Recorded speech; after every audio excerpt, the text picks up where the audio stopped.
With tens of thousands of WordPress plugins out there, it's so easy for any of us to find a plugin to fix a problem. All you have to do is go to the repository, you search, you find, you install, you activate, and boom, your problem is most likely going to be solved.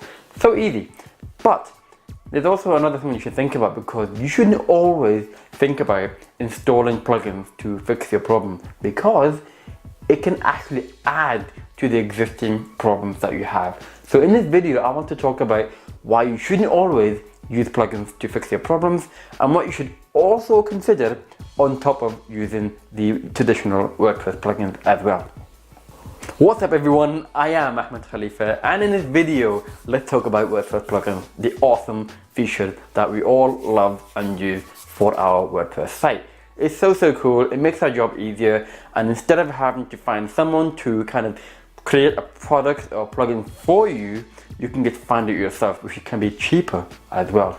So let's just, thank all the developers out there for creating the literally tens of thousands of plugins out there. However, let's stop and think about it as well, because you shouldn't always use plugins to fix it, because plugins can also cause problems on your site. The more plugins that you have on your site, the more problems, or the more likely a problem will occur. So I want to talk about the 4 things that could happen if you keep installing plugins on your site. Number 1 is all about the bugs that it can create, and it can create kind of issues with your site already. If the plugin does not really go well with the website, or maybe it's clashing with something else on your site, it might create some kind of bugs, and it might make certain features not work. So if you think about it, if you install a plugin to fix one problem, it might actually cause a different kind of problems. So you're kind of damned if you do, damned if you don't. But it's all about finding that balance and whether you need it or not. So just make sure that whatever you install is going to work perfectly on your site. Number 2 is about compatibility with existing plugins and themes. It's kind of similar to the first point I made, but there's so many times where people think that if you keep adding plugins, it might actually clash with each other, and it also, again, it will cause things to break. It might not work with your themes. It's just the way it works, because every single developer who create plugins will have their own way of fixing the thing. And if you have one developer doing it this way, another doing it this way, this person might update it all the time and keep it, strong and stable and secure, and the other one hasn't updated it that much maybe, or maybe just a different style completely that doesn't work with this plugin. Then you're going to have issues with compatibility, and that applies to this theme as well. You never know, the theme that you have might not like the plugin that you have installed. So make sure that there's no compatibility issues when you install the WordPress plugins. And you may have noticed I've just touched upon the security issue in point 2, because number 3 is about security. You need to make sure that each plugins are maintained, updated, and just looked after by the creators, by the developers out there who are building it and maintaining it and updating it. Because if that doesn't happen, then you're going to have a chance to kind of create loopholes on your site, which will cause security issues. Someone can hack into your site. It could maybe inject some kind of malware. You never know what might happen, and that could all be because you have installed so many different plugins, and maybe a few of them are just not secure, or maybe a few of them, again, will clash with each other, and it will just cause a security issue with your site.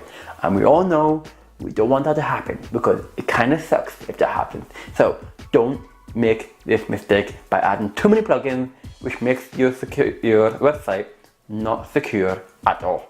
And then number 4 is very obvious. It's about performance, because obviously the more plugins you add on top of each other, the more resources it requires for your site to load as quickly as possible. But that's going to be a lot of pressure on the site, on your host. It's just not going to work as well as you want it to, and that's expected. You can't expect to have so many different plugins and you expect your site to work as fast as you have always expected to, because it will create more resources, it will create more code on your site, and that's going to slow down your site eventually. So that is one thing you really need to think about the more you add plugins, and just make aware that it might actually cause problems with your performance of your site. So if we have these 4 problems, then what can we do? What other options do we have on top of looking for plugins? Because just so you're aware, I'm not saying don't use plugins, just think about the options that you have. And I'm going to list the 5 different options that you can think about using to maybe help you fix the problem that you have on your site. It's not always plugins. Number 1 you need to think about is, whatever you're going to install on your site, do you think it's going to be a one-off situation or will it be a regular thing? Because if it's a one-off, then the next few points I'll mention is probably something that you should consider, because maybe it's not worth having a plugin for that one thing and you're never going to use it again. So think about that before you install any plugins. How often you're going to use it? Do you think it's going to be useful for you for many days, weeks, months, maybe years ahead as well? Number 2 is to try to find a non-plugin solution first. For every time you have a problem on your site, try to find a non-plugin solution.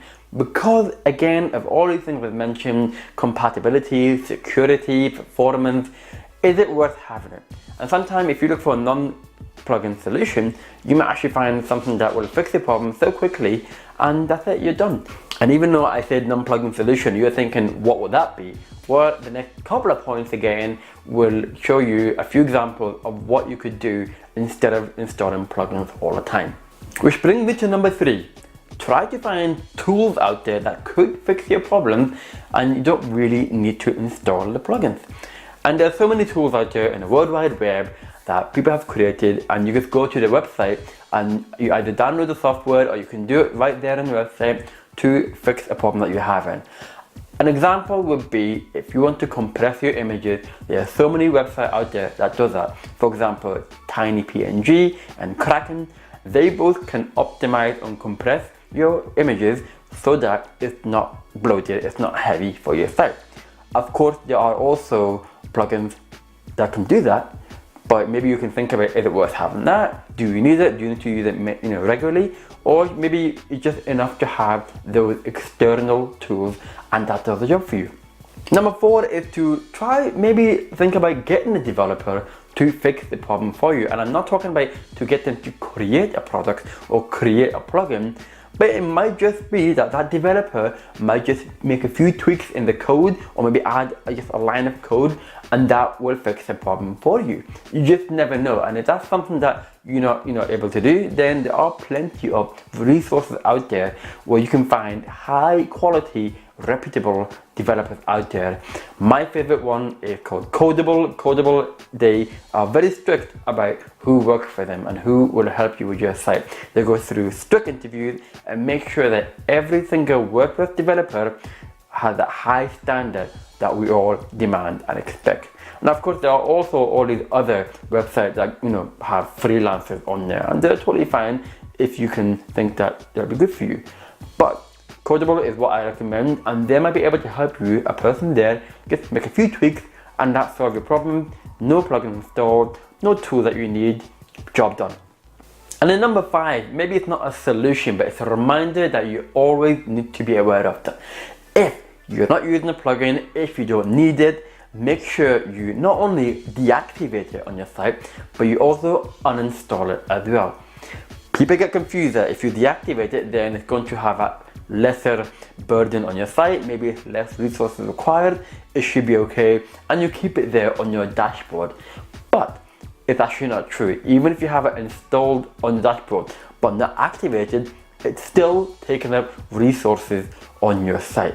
So whatever you do, if you have any plugins that you're not using frequently, you're not using it at all, not only you need to deactivate it, but also uninstall it as well. So there you have it. These are the reasons why you should not always think about using plugins to solve your problems, and what other options should you think about as well, and also solutions to the problem that you're having. So let me know what you think about that. Is that going to help you? And let me know as well, I'm kind of curious, what do you do if you have a problem with your site? Do you go to look for plugins? Do you look for freelancers or developers? Do you leave it? Do you ignore it? Do you find a solution in any other way that I have not mentioned? I'm curious. Let me know in the comment section below. I'm really interested to know what you think about it as well. And of course, don't forget as well, as always, to make sure you click the subscribe button down below. Thank you very much for watching. Keep on watching next time. And as I always say, to keep doing your thing because it matters. And I'll speak to you next time. Take care.